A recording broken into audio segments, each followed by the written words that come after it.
કૃષ્ણા સમાચારોની શરૂઆત કરીએ મહત્વના સમાચારની સાથે તો મહત્વના સમાચાર મળી રહ્યા છે। નડિયાદ દેશી દારૂ પીધા બાદ 3ના મોતના મામલે મહત્વના સમાચાર સામે આવી રહ્યા છે। તો જીએસટીવીની ટીમ મૃતક પરિવારજનો સાથે મુલાકાત કરી સમગ્ર ઘટનાની તપાસ કરી છે। મૃતક 20 વર્ષથી દેશી દારૂના રવાડે હતા। તો જ્યાં દેશી દારૂનું વેચાણ થતું હતું ત્યાં અડ્ડાઓ બંધ કરાવવા રૂરલ પોલીસ પહોંચી હતી। નડિયાદમાં દેશી દારૂ પીધા બાદ 3ના મોતના મામલે આ મહત્વના સમાચાર આવી રહ્યા છે। જીએસટીવીની ટીમે મૃતક પરિવારજનો સાથે મુલાકાત કરી હતી। તો નડિયાદ શહેરના જવાહરનગર વિસ્તારમાં રવિવારે મોડી રાત્રે શંકાસ્પદ સંજોગોમાં 3 વ્યક્તિઓના મોતની ઘટનાએ ખળભળાટ મચાવી દીધો હતો। માત્ર અડધા કલાકના ગાળામાં 3 વ્યક્તિઓના મોત નિપજતા સમગ્ર વિસ્તારમાં અરેરાટી વ્યાપી ગઈ હતી। શહેરમાં 1.5 વર્ષ બાદ મોતનું તાંડવ ફરી એકવાર જોવા મળ્યું। બિલોદરા નશીલા સિરપકાંડ બાદ રવિવારે મોડી રાત્રે અડધા કલાકમાં ટપોટપ 3ના મોત થયા હતા। મૃતકના પરિવારજનોએ દારૂ પીવાથી મોત થયાનો આક્ષેપ કર્યો હતો, જેથી લઠ્ઠાકાંડની આશંકા પણ સેવાઈ રહી છે। મૃતક 20 વર્ષથી દેશી દારૂના રવાડે હતા। તો બનાવની જાણ નડિયાદ ટાઉન પોલીસને થતા પોલીસનો કાફલો દોડી આવી તપાસ હાથ ધરી હતી। બોડીને પીએમ કરાવવાની કામગીરી હાથ ધરાઈ હતી। જો કે મૃતકના જે પરિવારના સભ્યો છે તેઓ ગંભીર આક્ષેપ લગાવ્યો છે કે દારૂ પીધા બાદ આ ત્રણેયની તબિયત લથડી અને તેમનું મૃત્યુ થઈ ગયું। તો આ બનાવમાં લઠ્ઠાકાંડની પણ શક્યતા કહી શકાય એમ છે। શંકાસ્પદ મૃતકોના નામ છે યોગેશ કુશવાહ, રવિન્દ્ર રાઠોડ અને કનુ ચૌહાણ।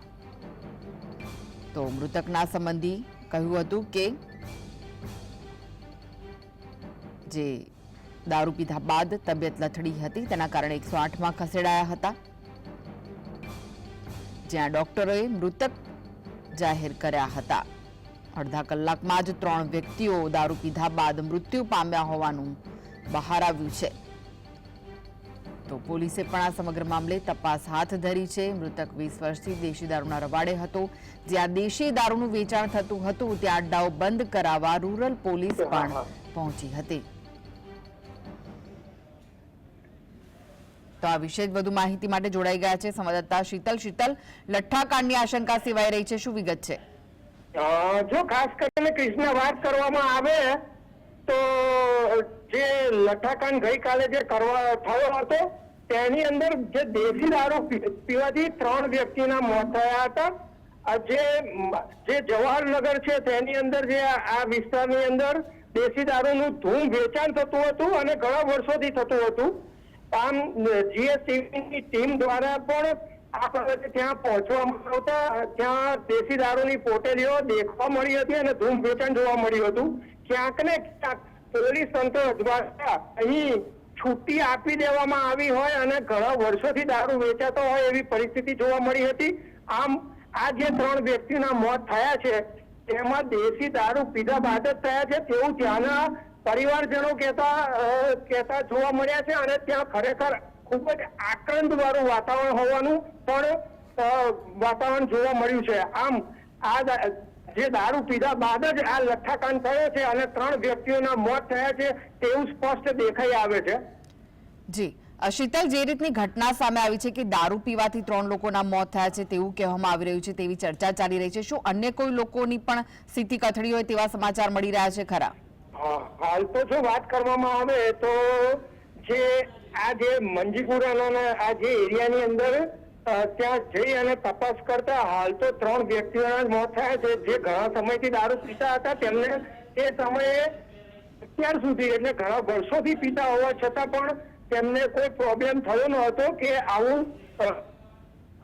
પરંતુ આ જે ગઈકાલે ઘટના બનેલી છે અને દેશી દારૂ પીવાથી જ મોત થાય છે તેવું તેમના ઘરના તેમના પરિવારના કહી રહ્યા છે।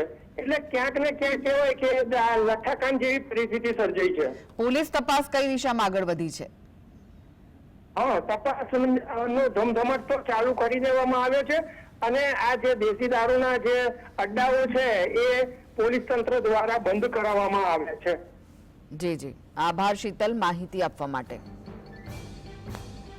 જી બેન, આપનું નામ? મારું નામ માનસી છે અને મારા સસરા થતા હતા એ અને દારૂ પીવા ગયા હતા અને વજન કાટો કરતા હતા અને નોર્મલી દરરોજ પીને આવતા હતા, પણ આવું નતું થયું. આજે અચાનક જ આવું થઈ ગયું છે. અને પછી મારા ઘરવાળા ગયા ને ઘરે કોઈ કહેવાયું તો કે તમારા પપ્પા આવી રીતના એ થઈ ગયા છે, કે પડી ગયા છે, ખેંચો આવી ગઈ બરાબર. પછી મારા પતિ ગયા અને પછી તઈ 108 માં બેસાડ્યા ને 108 માં લઈ ગયા સિવિલમાં. પછી 108 તો સિવિલમાં પછી એમની કાર્યવાહી બધી થઈ. પછી ડોક્ટરે એવું કીધું કે તમે હમણાં જેવું હોય અમે તમને કહીશું, હમણાં તમે બેસો. તમારા ઘરમાં જાણ હતી કે દેશી દારૂ પીવે છે? હા, એવી અમને ખબર હતી. નોર્મલી દારૂ એક પોટલી એવી પીતા હતા, પણ કેટલા સમયથી આ દેશી દારૂ? 20-25 વર્ષથી પીતા હતા, પણ આવું નતું થતું. તઈ દારૂ પીવા આજે અચાનક જ આવું થઈ ગયું છે એમને. અને આવા 3-4 લોકો મરી ગયા છે.